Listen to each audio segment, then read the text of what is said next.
Quem nunca ouviu ou quem nunca disse Deus é fiel?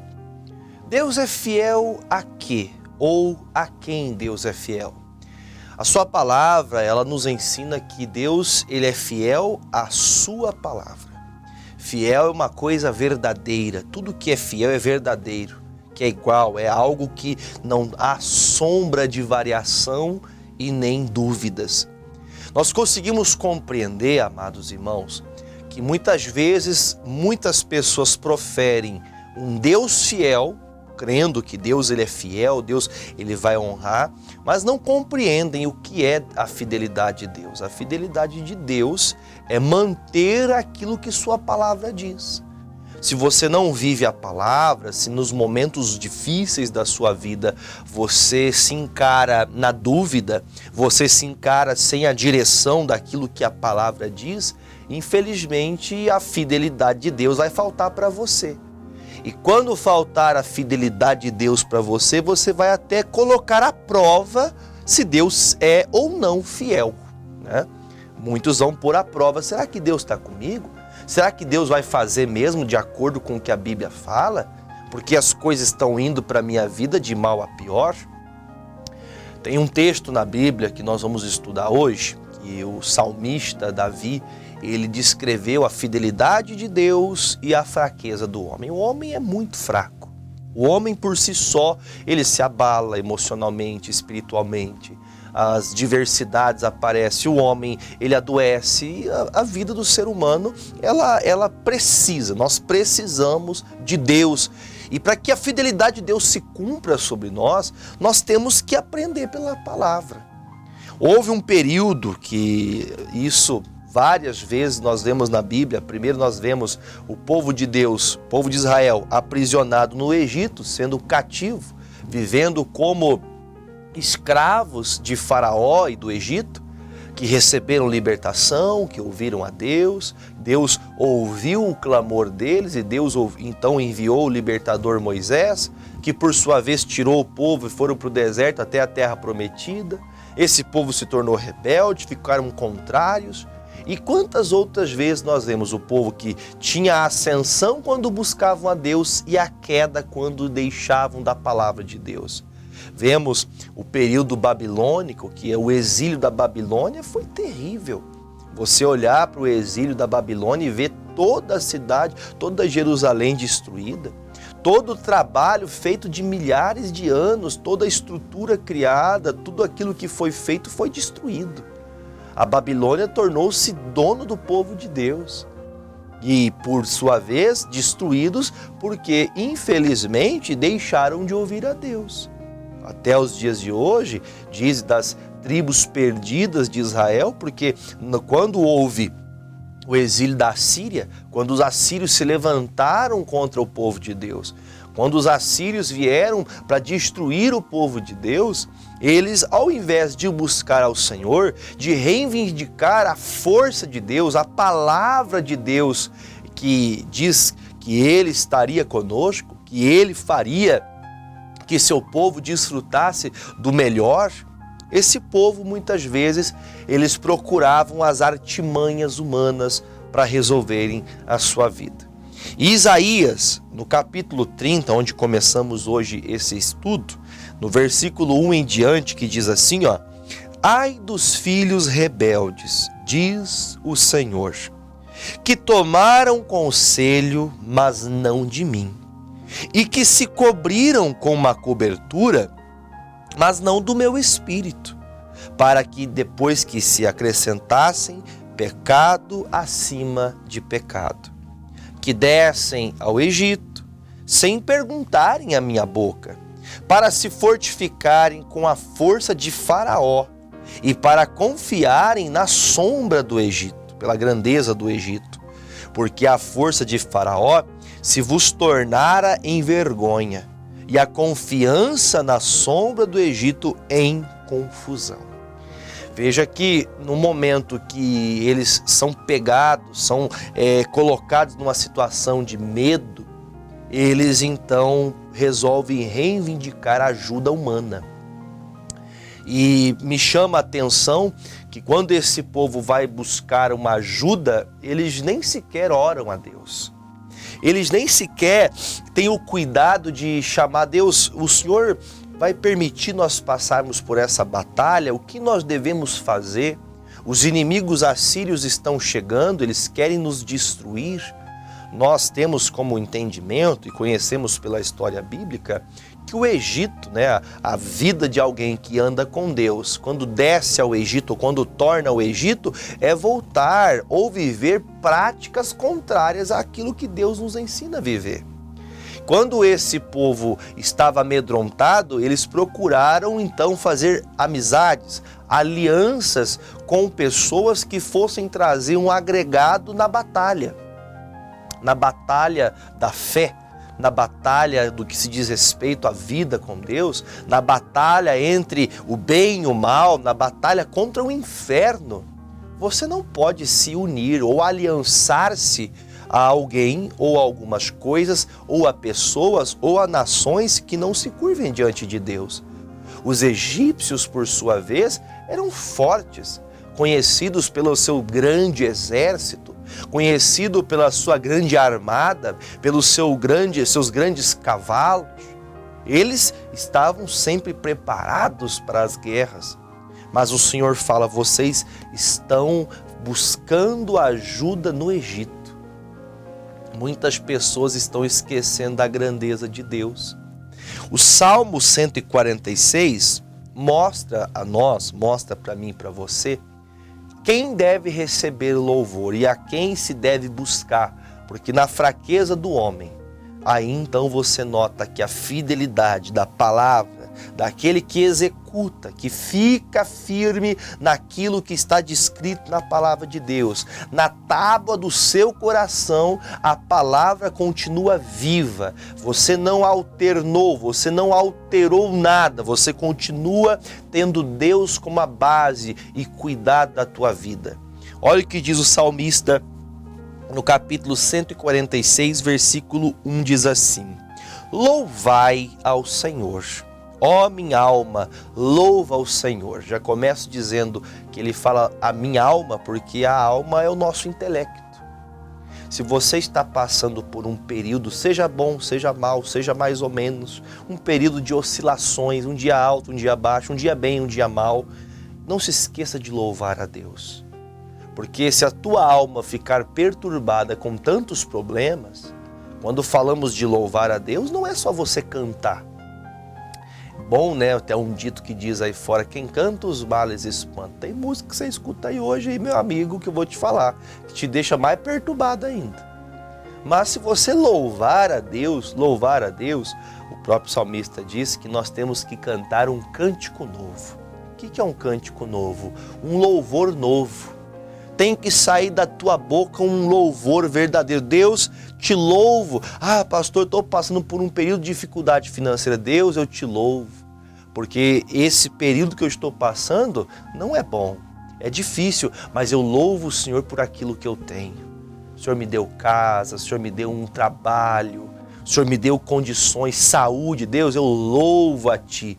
Louvar a Deus com tua boca, louvar a Deus pelas beneficências, pela sua graça, misericórdia. Louvar a Deus. Deus, eu te louvo, independente da situação que nós estejamos passando. Ele fala, a minha alma precisa de louvar.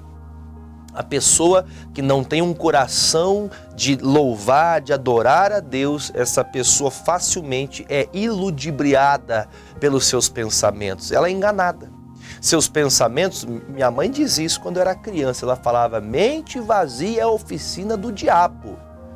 Você fica vazio do louvor, vazio das coisas de Deus, você deixa de orar, você deixa de meditar, você deixa de todos os cuidados de Deus, e você quer estar bem, tua mente está confusa, é problema de tudo que é lado. No mundo que vivemos atualmente, nós vemos que cada dia os fardos são mais pesados, cada dia mais correrias.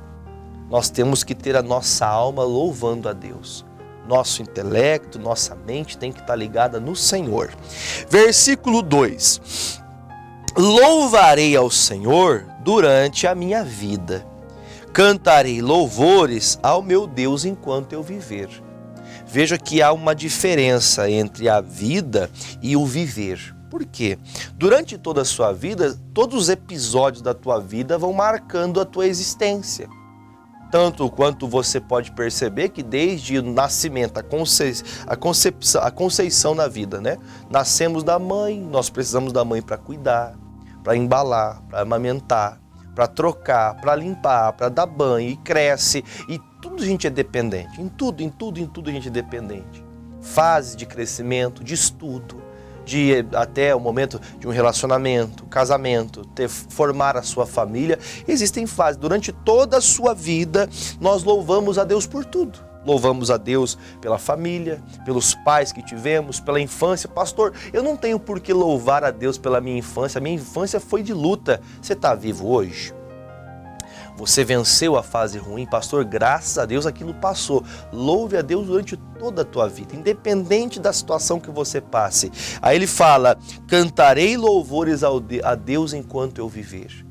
Enquanto eu conseguir viver, enquanto eu continuar tendo vida, apesar de muitas das batalhas tentarem me parar, enquanto eu viver, a minha boca vai louvar a Deus. Isso demonstra que, independente do inimigo que tente se levantar, o seu coração continua ligado em Deus. Versículo 3, aí ele fala o que o povo de Deus, o povo de Israel, não fez quando ouvimos em Isaías que eles viram o inimigo se levantando e eles foram buscar ajuda nos egípcios, eles foram procurar ajuda no mundo, eles foram procurar, você vai encontrar, diga-se de passagem, há pessoas que precisam, por exemplo, da medicina. Não é errado você procurar, por exemplo, um psicólogo, um terapeuta, não é errado.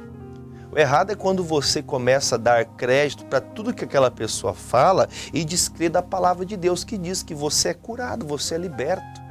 O pastor Jaime fala muito disso, que o próprio missionário fala. Tem gente que tem medo do que não existe. Tem gente que vive amedrontado de algo que não aconteceu e nem vai acontecer. Mas o medo faz ela ficar travada, ela não consegue sair da zona de conforto dela. Por isso que você vê com clareza que muitos estão confiantes naquilo que o médico diz, confiantes no que o pai fala, no que a mãe fala. Não, a mãe vai pagar a faculdade para você, não, o pai vai dar tudo para você, mas você não sabe o dia de amanhã. Você não sabe até que ponto o teu pai e a tua mãe vai estar do teu lado para dar tudo o que você quer. Você não sabe. Você não sabe até que ponto os seus familiares vão poder estender a mão para você quando você precisar. Você não sabe até quando você vai ter crédito no banco para fazer empréstimo para pagar suas contas. Você não sabe até quando a empresa que você trabalha... Pastor, o senhor está dizendo que a minha empresa vai fechar? Não, não estou dizendo isso, mas se acontecer, tua confiança está no quê? Nas amizades que você constituiu durante a tua vida? Ou você confia no Deus do teu viver? Porque o viver hoje, como disse o apóstolo Paulo, o viver é Cristo. Você está vivendo? Viva para Cristo. Viva como se você fosse morto para o mundo e vivo para Cristo. Aí ele fala no versículo 3, não confieis em príncipes, pessoas que têm uma posição maior que a tua. Não confie quem está à tua frente, ele vai me defender, ela vai fazer algo por mim. Não pense nisso, não confie no príncipe, nem nos filhos de homens. Quer dizer, não confie que as pessoas podem fazer algo por você, porque diz, em quem não há salvação. O homem não pode salvar você da melancolia, da tristeza, da angústia. Eles podem trazer, como o missionário fala, subterfúgios. Eles podem trazer alguma coisa tentando, por exemplo, há pessoas que tentando afastar-se do problema, ela vai para o bar. Ou ela compra bebida alcoólica para se embriagar e esquecer dos problemas dela. Outros que vão em busca dos entorpecentes ilícitos, né, que deveria todos ser ilícitos. Tem gente que diz que fuma para não ficar nervoso. Tem gente que fala, não, eu uso desse cigarro só porque senão começa a me dar uma tremedeira, eu fico nervoso, fico explosivo. É porque se eu não usar essa maconhazinha, se eu não usar aqui essa cocaínazinha, se eu não usar essa pedrinha aqui, eu não consigo ter paz, eu não consigo esquecer dos problemas. Ela começa a procurar subterfúgios para poder resolver o problema dela. E procura amizades, aquela amizade que vai falar assim, não, esquece isso aí, vamos para a balada. Vamos, você quer casar, você quer ser feliz? Vamos para uma balada, ou vamos para o risca-faca, vamos para o baile lá arrumar um candango, uma candanga lá para casar. Vamos lá. Tem pessoas que vão procurar isso. Por isso o salmista fala, não confie no príncipe que tem uma posição maior que a sua e pode te ajudar com alguma coisa maior, ou com alguém que ele conheça, ou com a autoridade que ele tenha. Não confie nessa autoridade e não confie nos filhos de homens. Todo ser humano é filho de outro ser humano. Ele está dizendo, não confie nos filhos de homens, porque eles vão falhar, neles não tem salvação. Você quer ser salvo do problema que você está passando? Você quer ser salvo da depressão? Você quer ser salvo de um problema familiar? Pastor, eu não consigo mais nem olhar para a cara da minha esposa. Não consigo olhar no rosto do meu marido. Não consigo olhar para os meus pais mais. Você não vai encontrar ajuda nos amigos. Os amigos da escola, nos amigos da faculdade. Você vai no terapeuta, você vai no psicólogo. Eles têm entendimento para falar da mente. Eles estudam para isso. Mas a decisão cabe a você. Eles podem ajudar, e diga-se de passagem, não contraria o trabalho deles, mas nós precisamos confiar em Deus, não nos homens, confiar no que a palavra diz. Lembrando que falava no início da mensagem que a fidelidade de Deus está descrita naquele que crê a palavra de Deus.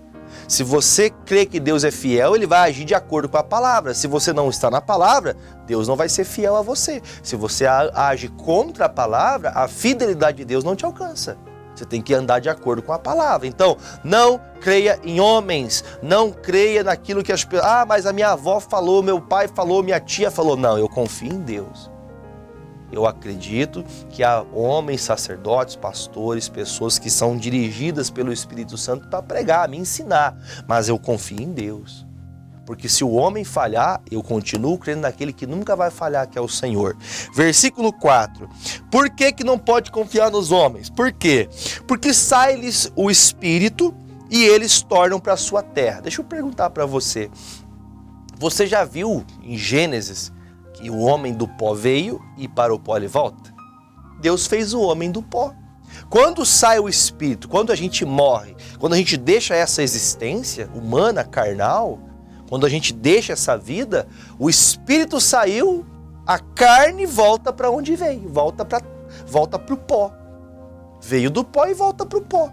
Então não acredite que o homem possa fazer, porque naquele mesmo dia perecem todos os seus pensamentos. Quer dizer, o homem que você dá crédito, a pessoa que você acredita, não a palavra, mas dando crédito à pessoa, a pessoas, a amizades, a príncipes, pessoas que podem te fazer alguma coisa de forma que você acha que possa lhe dar algum benefício. Se você confia nela, você vai entender que quando ele morrer, todos os princípios, ideais, toda a estrutura que essa pessoa dava para você vai morrer junto com ela. Já a palavra de Deus nunca morre. Essa é a fidelidade de Deus, porque Deus disse, eu, Senhor, não mudo. Ele é o mesmo ontem, hoje e sempre o mesmo. Deus não muda, Deus não mudou, Deus é imutável, Ele é o mesmo. Por isso nós temos que buscar conselho de Deus. É Ele que direciona a nossa vida. Versículo 5. Bem-aventurado ou feliz aquele que tem o Deus de Jacó por seu auxílio e cuja esperança está posta no Senhor, o seu Deus, que fez os céus, a terra, o mar e tudo quanto há neles, que guarda a verdade para sempre, que faz justiça aos oprimidos, que dá pão aos famintos. Esse é o Deus que nós cremos. Esse é o Deus fiel, que Ele faz passar o mal. É Ele que fez céu e terra e mar e tudo que existe nesse mundo. É Ele que fez. Com a sua mão, com o seu poder, com a sua autoridade. Pela sua palavra, Ele falava, e se faça assim, e haja luz, e haja luz, e haja separação de terra e águas. O Senhor fez tudo pela sua boca, pela sua palavra.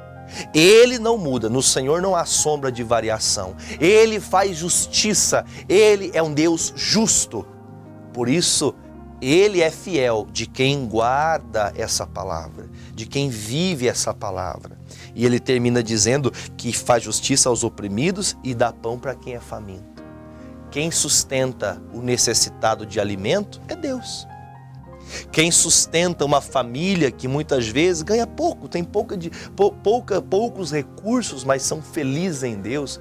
Quem sustenta os famintos, quem cuida e faz justiça aos oprimidos é Jesus.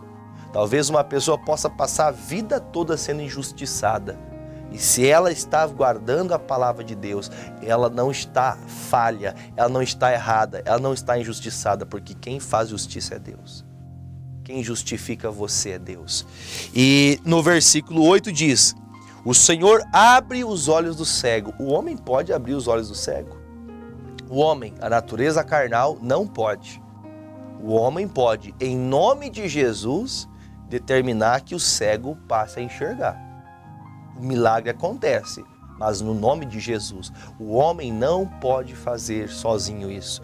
Nós, sem o Senhor, não somos nada. Então, a fidelidade de Deus não pode ser colocada à prova se você não anda na palavra.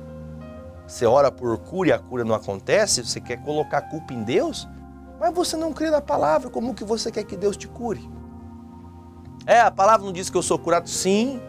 Mas você não vive essa palavra, você não crê nessa palavra. Você só crê naquilo que você dá valor. Você só valoriza aquilo que te alegra.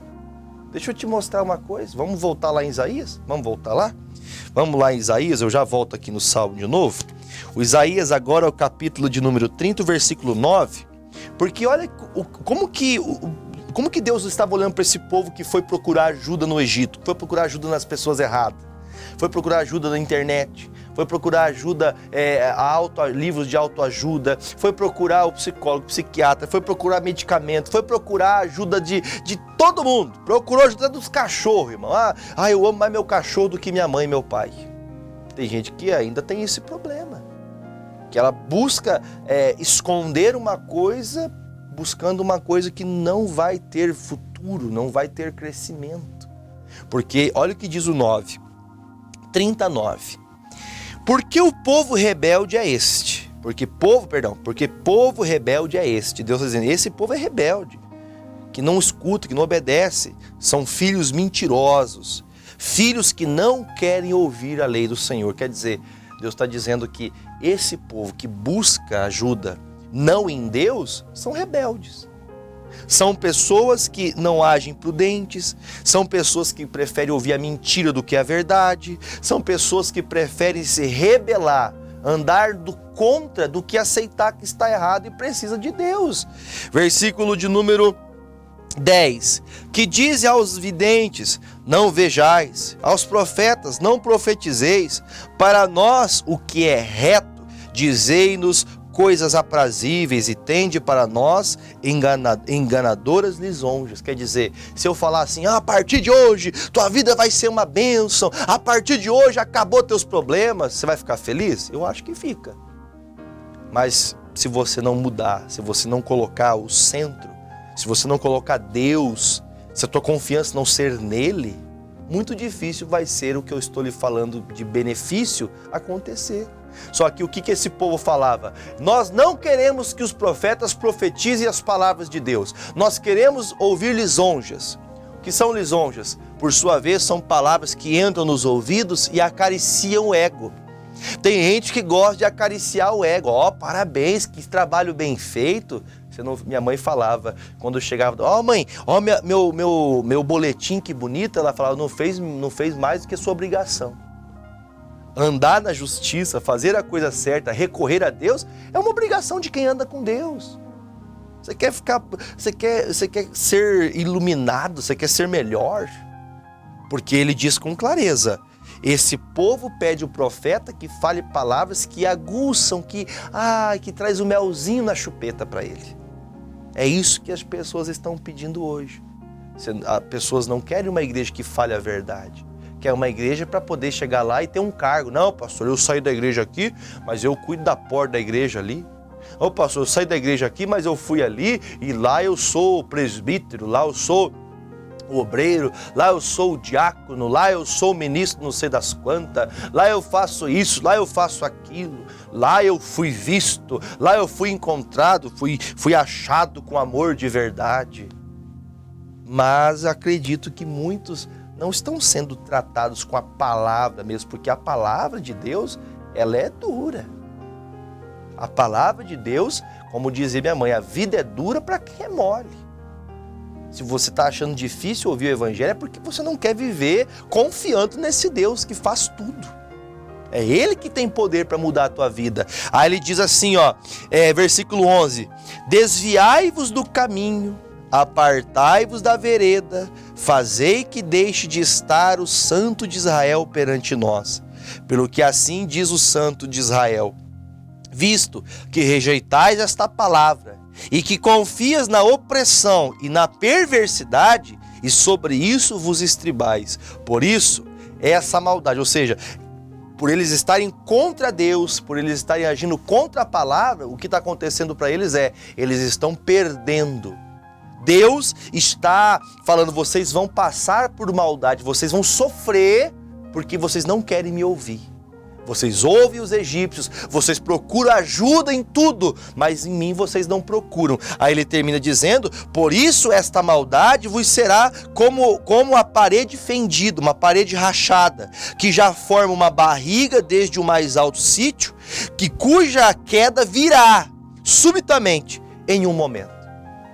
Vai chegar uma hora que essa fenda, essa rachadura na fé, essa falta de convicção real em Deus e que é Deus que você tem que confiar, nessa confiança que você tem nas pessoas, essa confiança que você tem que está tudo certo mesmo fazendo tudo errado, já tem uma rachadura e essa parede está formando uma barriga, ela já está saltando para fora e rapidinho ela vai cair, diz o Senhor. Por quê? Porque não colocaram Deus como a confiança da sua vida. E eu termino voltando no Salmo 146, versículo 9 e 10 agora. O Senhor guarda os estrangeiros, ampara o órfão, a viúva, mas transtorna o caminho dos ímpios. Deus protege todo aquele que confia nele. Deus é fiel à sua palavra. O que a palavra dele diz é aquilo que vai acontecer. Daquela maneira que o Espírito Santo direcionou, é aquilo que vai acontecer. Mas muitas pessoas acabam se esquecendo que o ímpio é quem sabe o certo, mas faz o errado. E o Senhor reinará eternamente, o teu Deus, ó Sião, é de geração em geração. Louvai ao Senhor. Começamos aprendendo a louvar e terminamos aprendendo que devemos louvar a Deus. O Senhor de geração, passa geração, vai geração, vem geração, independente do tempo. Deus deve ser louvado. Ele é dono da vida. Ele que fez todas as coisas. E Ele tem poder para mudar a tua história se você passar a confiar nele a partir de agora. Amém?